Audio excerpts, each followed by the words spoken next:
What's up everyone, welcome back to the channel. Okay, so let's talk about the elephant in the room, and that is the successor of Nintendo Switch. Yes, I'm talking about Nintendo Switch 2. So first off, the design. I gotta be honest, I'm actually disappointed.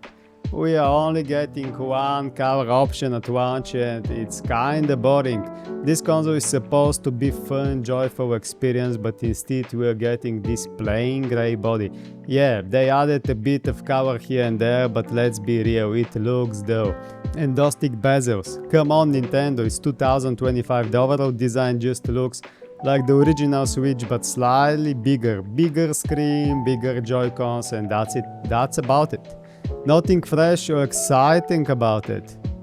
About the display, honestly I expected them to go with an LCD panel for this model, so it's not a surprise for me because let's face it, in 2, 3 or maybe 4 years, Nintendo gonna drop an upgraded version of the Switch 2 with an OLED screen, thinner bezels and maybe a few other minor improvements for extra $50 or maybe even more.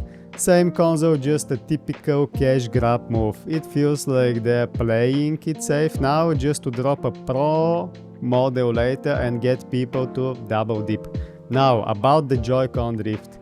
Yeah, they said nothing. Classic Nintendo, so unfortunately I'm kinda expecting we will still have stick drift, unfortunately. Well, let's hope they at least improve the build quality this time. Alright, now let's talk about the specs. So they're saying it's got better performance, faster load times and almost full backward compatibility. Some games like Ring Fit Adventure probably won't work with the new system, and that makes sense. Because the new Joy-Con seems bigger and likely won't fit in the old Ring Con accessory. But overall, I was really impressed. I honestly didn't expect with getting 4K 60 FPS in docked mode and 180p 120 FPS in handheld mode. That's insane. Also, that new mouse gimmick with the Joy-Cons actually looks interesting, especially after seeing some footage of Metroid Prime 4. It adds a cool new layer to the gameplay, and now we've got Zelda Breath of the Wild and Tears of the Kingdom running at smooth 60 frames per second. With some extra features added in if you already own the games. I believe it's just a $10 upgrade to get those enhancements, plus the Switch 2 support HDR, so these games are gonna look incredible. The eShop though, they said it's been seriously improved, like night and day difference, and I'm excited about that because let's be honest, the current eShop it's slow and pain to browse. If they made it smoother and easier to navigate, that's a huge win.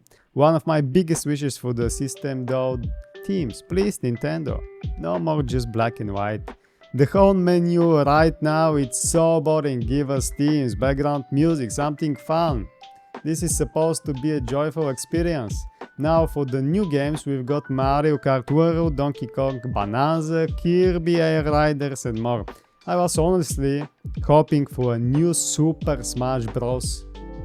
But Kirby Air Riders does look pretty cool. Actually, it looks even more interesting than the new Donkey Kong game, and that's coming from someone who loves Donkey Kong. I really wanted a 3D Donkey Kong game, like a big tropical world with a mix of retro and modern visuals, but based on the gameplay they showed, it's more of a destruction-based style, not exactly my thing, still cannot judge it fully until I play it. So I'm optimistic about the game actually. As for Mario Kart World, man, that game just rocks. The game looks fun. The open world free ride mode looks super cool. I just hope the world feels alive and not empty, but with different gameplay modes and all that content. I'm sure I will be putting tons of hours into that one. We also saw games like Cyberpunk and Elden Ring running on the Switch 2. Whoa, which is wild, but honestly I'm not super hyped about those. I feel like they will run at maybe 30 to 40 FPS tops and probably drain the battery in like an hour. We will see what the real world performance look like once people start testing it. And now the elephant in the room, the prices. A lot of people online are complaining, and I get it, especially for folks in the US, Canada, who might get hit with the big tariffs. That sucks. I live in Europe, and for me the Nintendo Switch 2 will cost around $550, and the console bundle with Mario Kart World is $650. That's a lot of money, but with all the improvements they've made, I feel like it's worth it, especially after waiting so many years for a true successor. So yeah, I pre-ordered the console, but I'm still debating whether I made the right call. We all know launch consoles can have bugs. It's not fun spending that much money and ending up feeling like a beta tester. I'm honestly still thinking about whether to keep the pre-order or cancel it. On the other hand, I totally disagree with the prices of the games. $105 here in Europe for Mario Kart World is diabolical. Also, they increased the price for every other game like Zelda, Breath of the Wild and Tears of the Kingdom. If you want to get them physical copies for Switch 2, it's a lot of money. So what's your opinion for these prices? I really think these prices are really high, especially for the games, but I don't know. What's your opinion, guys? Let me know in the comments below, and please, if you like the video and want more videos from me, please like and subscribe for my channel. I will appreciate every one of you. Thank you for watching. See you next time.